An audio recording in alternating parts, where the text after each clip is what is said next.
আল্লাহ রাব্বুল আলামিন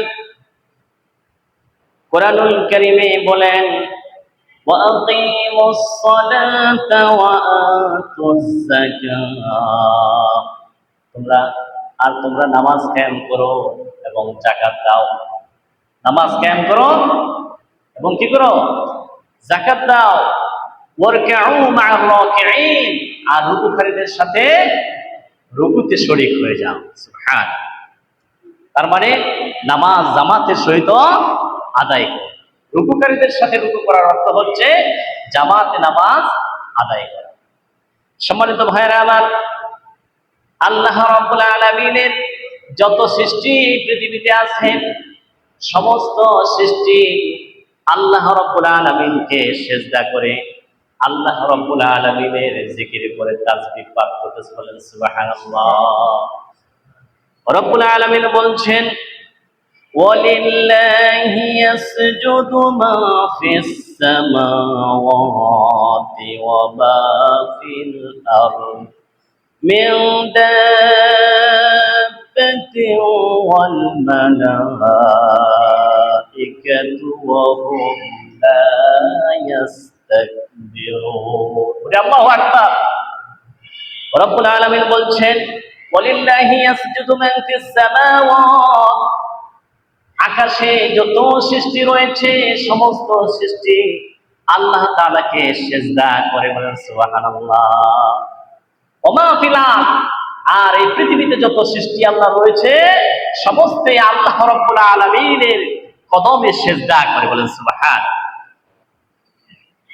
মিন দাব্বাতিন ওয়াল মালাইকা, এমনকি এই পৃথিবীতে যত জীব জানোয়ার রয়েছে সমস্ত জীব জানোয়াররা আল্লাহ রাব্বুল আলামিনের কদমে সিজদা করে। সুবহানাল্লাহ। ওয়াল মালাইকা, আল্লাহর সমস্ত ফেরেশতারা আল্লাহ রাব্বুল আলামিনকে সিজদা করে। ওয়া হুম লা ইস্তাকবিরুন, এবং তারা অহংকার করে না। তারা কি করে না? অহংকার করে না।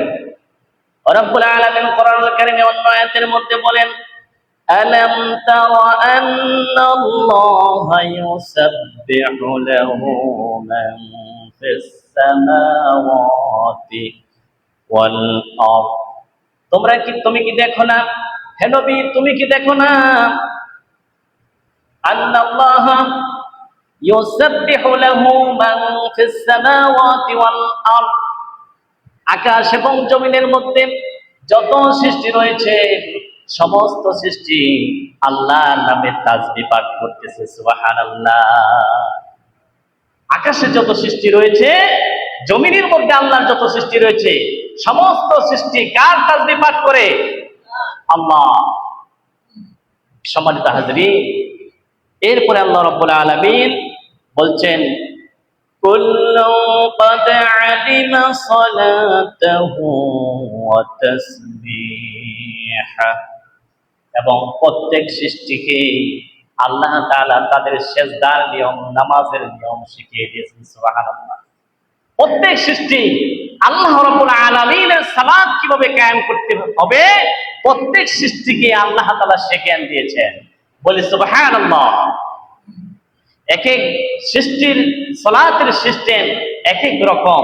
আমরা একরকম আল্লাহ রাব্বুল আলামিনকে একরকম সিস্টেমে সিজদা করে সালাত আদায় করি, অন্যান্য সৃষ্টিরা অন্যান্য ভাবে কি করে? আল্লাহ রাব্বুল আলামিনকে সিজদা করে। সুবহানাল্লাহ। আল্লাহর নামাজ পড়ে, ও তাসবিহু, এবং তাসবিহ পাঠ করে।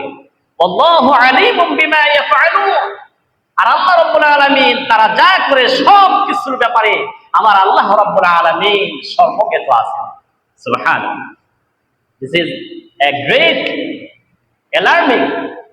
ও মুসলমান, এটা আল্লাহর পক্ষ থেকে একটা বড় অ্যালার্ম, সংকেত যে আমি আল্লাহ তাআলা তারা যা করে সব কিছুই জানি। সুবহান। আল্লাহকে ফাঁকি দেওয়া যায়? আল্লাহকে ফাঁকি দেওয়া যায়? রব্বুল আলামিন বলছেন, লা ইয়াখফা আলাইহি শাইউন ফিল আরদি ওয়ালা ফিস সামা, না আকাশে না জমিনে কোথাও আল্লাহর কাছে একটা ছোট্টখাটো বিষয় আল্লাহর কাছ থেকে কেউ গোপন করতে পারে না। সুবহান। কি, আপনি মনে মনে কি ভেবেছেন সেটা আপনার জিহ্বার মধ্যে আনেন নাই, শুধু হৃদয়ে কল্পনা করেছেন। এই বিষয়ে জানেন কে? ইন্নাল্লাহা আলিমুম বিযাতিস সুদূর। আবার আল্লাহ তার হৃদয়ের ভিতরে কিরকম চিন্তা লালন করে সেটাও জানে। এবং এখানেই শেষ নয়, রব্বুল আলামিন সূরা বাকারার শেষের দিকে বলছেন, লিল্লাহি মা ফিস সামাওয়াতি ওয়া মা ফিল আরদ। আকাশ এবং জমিনের মালিক আল্লাহ তাআলা। আকাশে যা কিছু রয়েছে, জমিনে যা কিছু রয়েছে, সব কিছুর মালিক আল্লাহ তাআলা। ওয়া ইন তুবদু মা ফি আনফুসিকুম আও তুখফুহু ইউহাসিবকুম বিল্লাহ। রব্বুল আলামিন বলেন, তোমরা মনের কথা যা প্রকাশ করো আর যা মুখ দিয়ে বলো নাই, ভিতরে ভিতরে রেখেছো, গোপন রেখেছো, প্রত্যেকটা চিন্তা, প্রত্যেকটা কথা আমি আল্লাহর কাছে তোমাকে জবাবদিহি করতেই হবে। প্রত্যেকটা চিন্তা, আপনি চিন্তা ও মন্দ চিন্তা যদি করেন, কেন করলেন, এটাও আল্লাহর কাছে জবাবদিহি করতে হবে কি হবে না? আল্লাহ রাব্বুল আলামিন বলছেন, প্রত্যেকটা কথার, প্রত্যেকটা চিন্তার জবাবদিহি আল্লাহর কাছে করতে হবে, হিসাব দিতে হবে। ও ভাইয়েরা আমার, আমরা মুখ দিয়ে কত কথা বলি, একটু চিন্তা করি না আমি যে কথাটা বললাম এই কথাটা আমার আল্লাহর বিরুদ্ধে চলে গেল কিনা, আমার কথাটা আমার রাসূলের সুন্নাহর বিরুদ্ধে চলে গেল কিনা, আমার কথায় আমার কোনো ভাই কষ্ট পেল কিনা, আমার কথায় কারো হৃদয় ভেঙে চৌচির হয়ে গেল কিনা, সেদিকে আমাদের খেয়াল নাই। বলতেই থাকে অহংকারের বশে কত কথা আমরা বলি। সুতরাং জিহ্বা আল্লাহ নরম বানিয়েছেন এজন্য যেন নরম নরম কথা বলে মানুষের সাথে আন্তরিকতা, হৃদয়তা, ভ্রাতৃত্বের সম্পর্কে যেন আমরা মজবুত করে, সেজন্য একজন একজনকে গায়েল করে কষ্ট দিয়ে কথা বলার জন্য না। অথচ আমরা দেখি মানুষ কোরআন দিয়া জানা করতে পারবে, তার চাইতে আরো বড় বড় কষ্ট দিয়া থাকে মানুষকে কথার মাধ্যমে। ও ভাইয়ের আমার, এজন্য জিহ্বা দিয়া কোনো অবস্থাতে এমন কোন কথা বলবো না যা বলতে আমার আল্লাহ নিষেধ করেছে। এমন কোন কথা বলবো না, এমন কোন কাজও করবো না। প্রত্যেকটা কথা, কাজের জবাবদিহি আল্লাহর কাছে করতে হবে। সম্মানিত হাজিরিন, আল্লাহ রাব্বুল আলামিন আপনাকে আমাকে ঈমান আনার পরে সবচেয়ে গুরুত্বপূর্ণ যে ফরজ দায়িত্বটা আপনাকে আমাকে আল্লাহ রাব্বুল আলামিন দিয়েছেন, সেটি কি? ঈমানের পরে একজন মুসলমানের জন্য সবচেয়ে বড় দায়িত্ব হচ্ছে নামাজ আদায় করা। কি করা বলেন? নামাজ আদায় করা। 5 ওয়াক্ত নামাজ পড়ে। কোন ব্যক্তি যদি ফজরের নামাজের আগে ইসলাম গ্রহণ করে, তাহলে তার জন্য প্রথম ফরজ কোনটি? তার জন্য প্রথম ফরজ হচ্ছে ফজরের নামাজ আদায় করা। সুবহানাল্লাহ। কোন ব্যক্তি যদি জোহরের নামাজের পূর্বে ঈমান আনে, তার প্রথম ফরজ দায়িত্ব হচ্ছে জোহরের নামাজ আদায় করা। এরকম ভাবে কোন ব্যক্তি যদি আসরের নামাজের আগে ঈমান আনে, তাহলে তার প্রথম ফরজ হচ্ছে আসরের নামাজ জামাতের সহিত আদায় করা।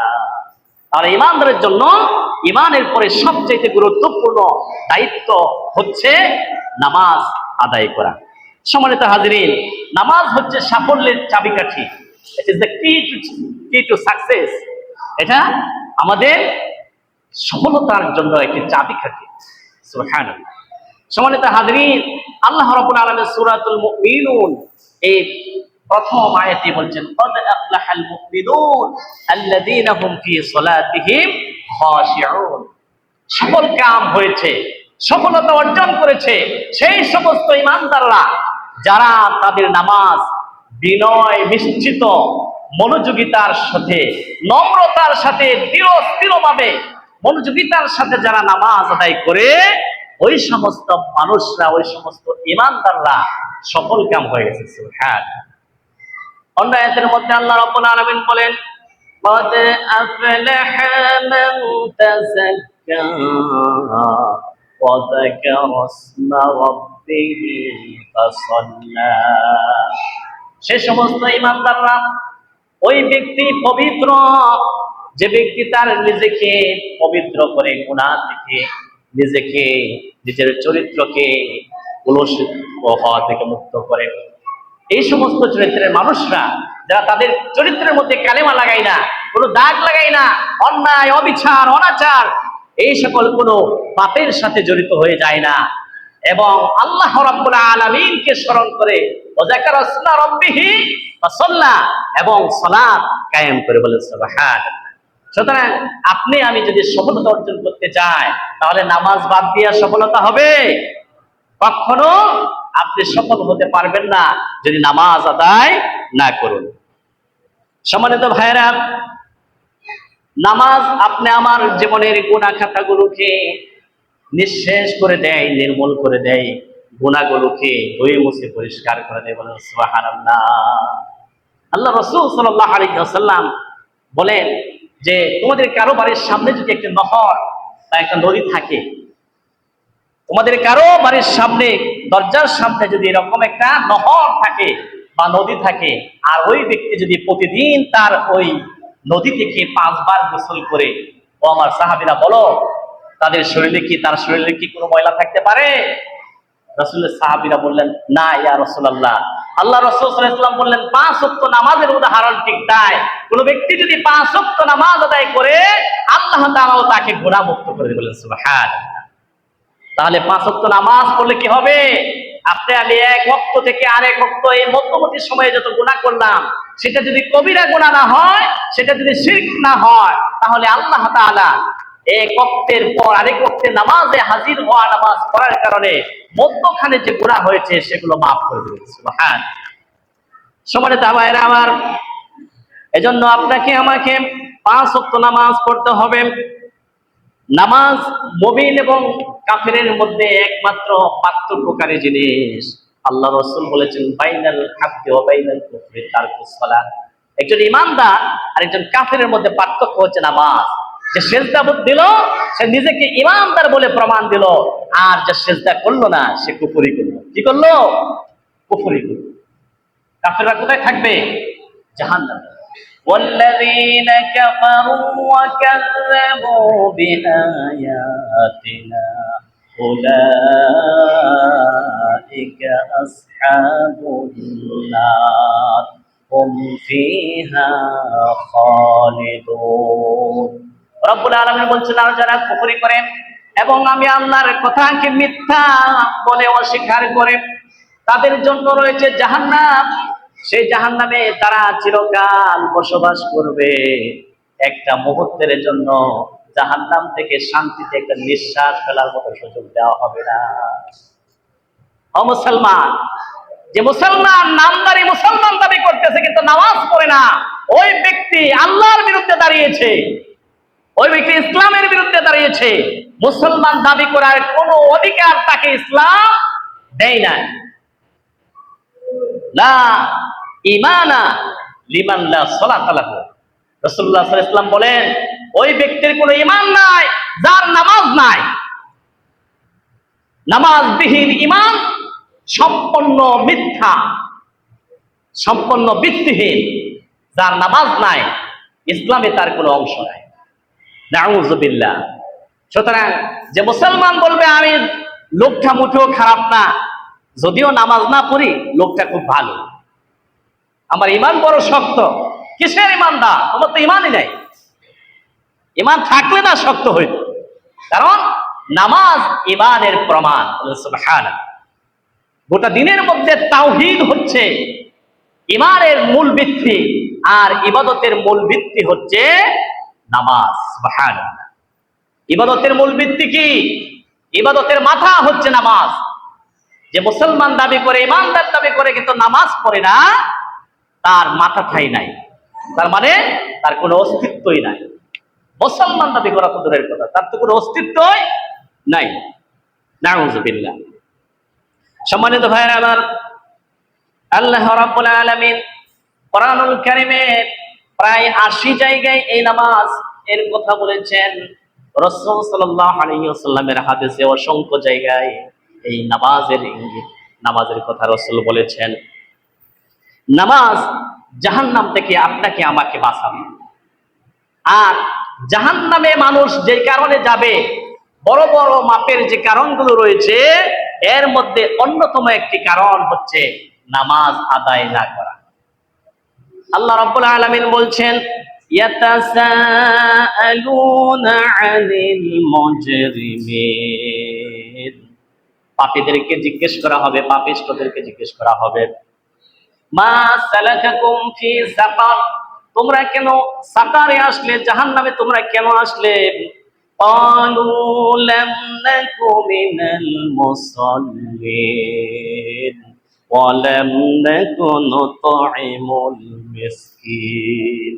পাপিষ্ঠরা তখন বলবে, জাহান্নামীরা বলবে যে আমরা দুনিয়াতে নামাজি ছিলাম না, মুসল্লি ছিলাম না, এবং দুস্থ অসহায় ক্ষুধার্ত মানুষরা যখন খাবারের জন্য আমাদের কাছে আসতো, আমরা তাদেরকে খাবার দিতাম না। তাহলে নামাজ যদি কোনো ব্যক্তি আদায় না করে, তাহলে সে জাহান্নামী। কি বলেন? জাহান্নামী। সম্মানিত ভাইরা আমার, আমরা যদি জাহান্নাম থেকে বাঁচতে চাই, তাহলে আপনাকে আমাকে 5 ওয়াক্ত নামাজ গুরুত্ব সহকারে আদায় করতে হবে। নামাজ, সেটাকে আল্লাহ রাব্বুল আলামিন কোরআনুল কারীমে বলছেন কায়েম করার জন্য। কি করার জন্য বলছেন? কায়েম করতে বলেছেন। নামাজ পড়ার জন্য একবারও বলা হয় নাই। বলা হয়েছে? একবারও বলা হয় নাই। কায়েম শব্দের অর্থ কি? কায়েম শব্দের অর্থ হচ্ছে যেটা সমাজে প্রতিষ্ঠিত আছে, এটাকে আমরা কায়েম বলি। কি বলি? কায়েম বলি। যেমন আমাদের সমাজে নারী, পুরুষ, শিশু, বৃদ্ধ সবাই আমরা কাপড় পরি। পুরুষেরা লুঙ্গি পরি আর মহিলারা শাড়ি পরে, বিভিন্ন কাপড় আমরা পরিধান করি। শিশুর জন্ম থেকে শুরু করে কবরে যাওয়ার আগ পর্যন্ত আছে না নাই পোশাক?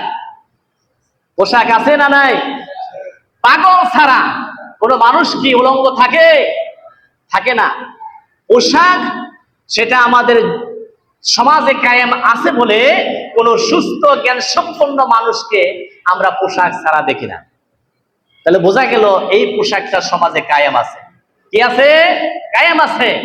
ঠিক নামাজ যদি কায়েম থাকে, তাহলে সমাজে বেনামাজি পাওয়া যাবে না একজনও। পাওয়া যাবে কি?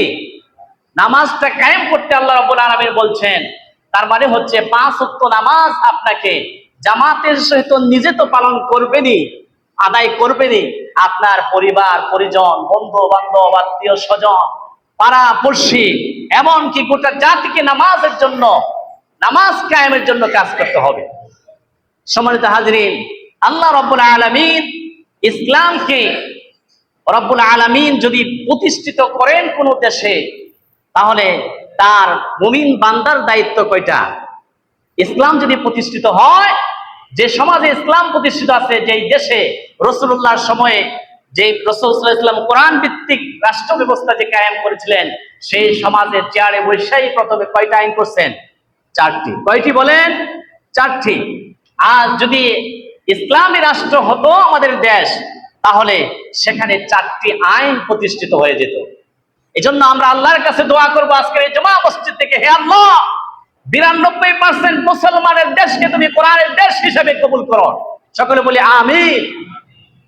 এই রাষ্ট্রটা যদি ইসলামিক হয়, তাহলে এই চেয়ারে যিনি বসবেন, কোন মুসলমান যখন দায়িত্বে বসবেন, চেয়ারে বসে আল্লাহ রাব্বুল আলামিন বলছেন আমার সে মুমিন বান্দা 4টি মৌলিক আইন প্রতিষ্ঠা করবে। কয়টা আইন?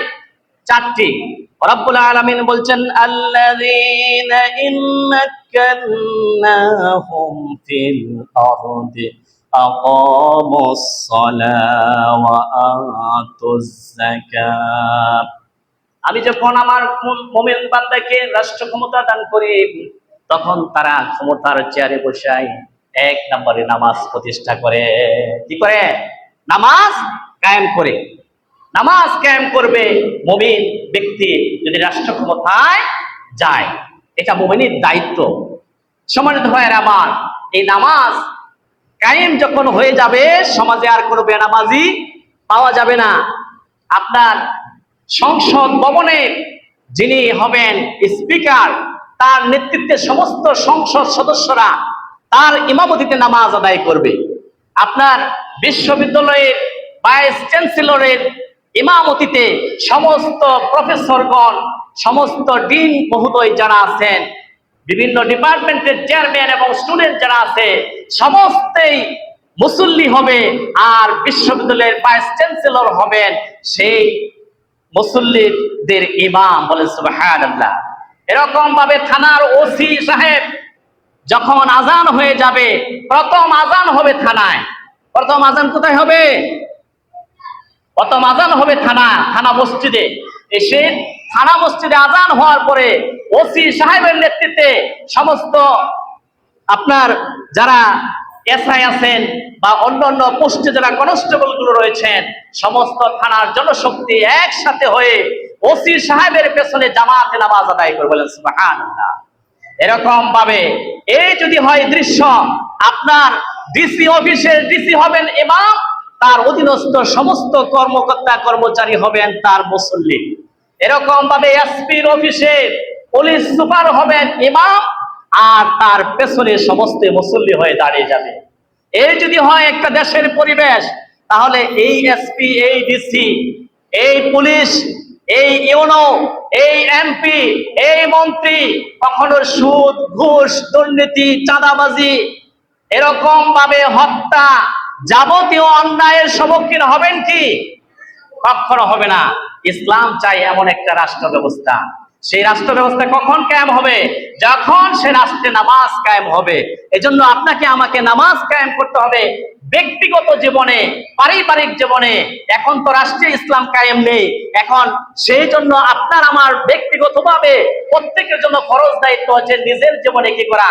নামাজকে কায়েম করা, পরিবারকে নামাজের জন্য বাধ্য করা, সমাজে নামাজের দাওয়াত প্রচার প্রসার এবং প্রতিষ্ঠা করার চেষ্টা করা প্রত্যেক ইমানদারের জন্য বাধ্যতামূলক একটা ফরজ দায়িত্ব হয়ে গেছে। সম্মানিত হাজিরিন, নামাজ এমন একটি ইবাদত, আল্লাহ রাব্বুল আলামিন বলছেন, নামাজ যদি বান্দা তোমরা যদি নামাজ কায়েম করো, তাহলে এই নামাজ তোমাকে অন্যায় ফাহিশার কাছ থেকে বিরত রাখবে। ইন্নাস সালাতা তানহা আনিল ফাহশাই ওয়াল মুনকার। নিশ্চয় নামাজ মানুষকে মন্দ এবং অশ্লীল কাজ থেকে কি করে? বিরত রাখে।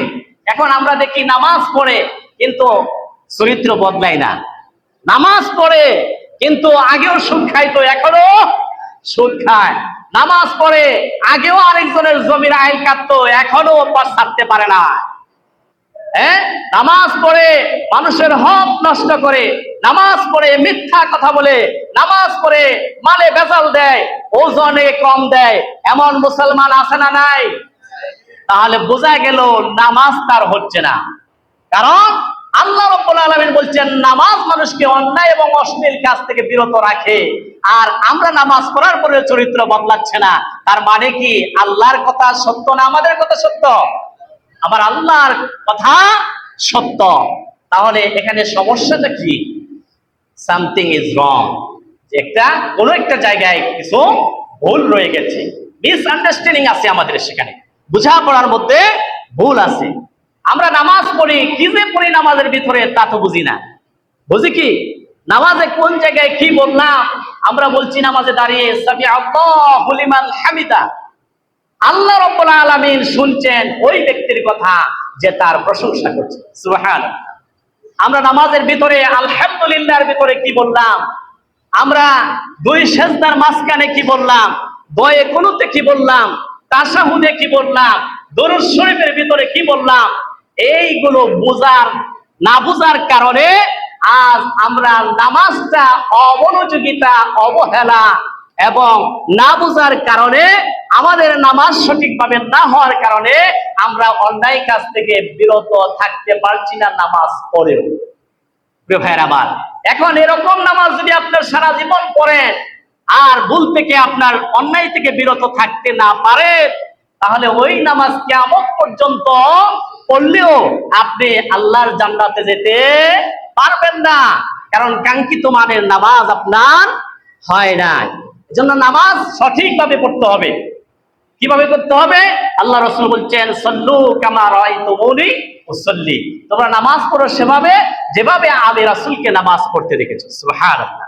সম্মানিত হাজরিন, এজন্য নামাজ যদি আপনার সঠিকভাবে না হয়, মসজিদে ইমাম আছেন বা আপনার এলাকায় ভালো আলেম থাকলে ওনার কাছ থেকে নামাজের ট্রেনিং নেবেন, নামাজের ট্রেনিং নেবেন। আল্লাহ রাসূল সাল্লাল্লাহু আলাইহি ওয়াসাল্লামের সাহাবী হযরতে হুযায়ফা রাদিয়াল্লাহু আনহু, তিনি একদিন সফরে গিয়েছিলেন ইয়ামেনে। ইয়ামেনে সফরে যাওয়ার পরে তিনি দেখলেন একটা লোক নামাজ পড়তেছে। ওই লোকটা নামাজ শেষ করার পরে আল্লাহ রাসূলের সাহাবী বললেন যে, ও ভাই, আপনি এরকম ভাবে কত বছর যাবত নামাজ পড়তেছেন? বলতেছে 40 বছর তো হবেই। বলতেছে 40 বছর যাবত আপনি যে নামাজ পড়তেছেন, আল্লাহর কসম করে বলছি এটা রাসূলুল্লাহর নামাজের সাথে মিললে না, আপনার নামাজ হয় না। নাউযুবিল্লাহ।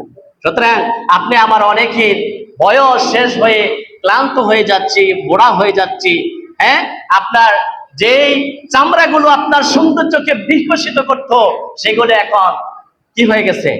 ঢিল হয়ে গেছে। আপনার রং ধরা যৌবন জং ধরে শেষ হয়ে যাচ্ছে।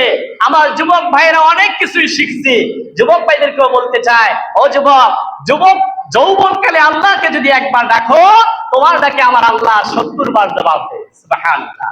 যুবক বৃদ্ধ আমরা সবাই নামাজকে বুঝে বুঝে পড়ার চেষ্টা করব, তাহলে এই নামাজ আপনাকে আমাকে জাহান্নাম থেকে মুক্ত রাখবে।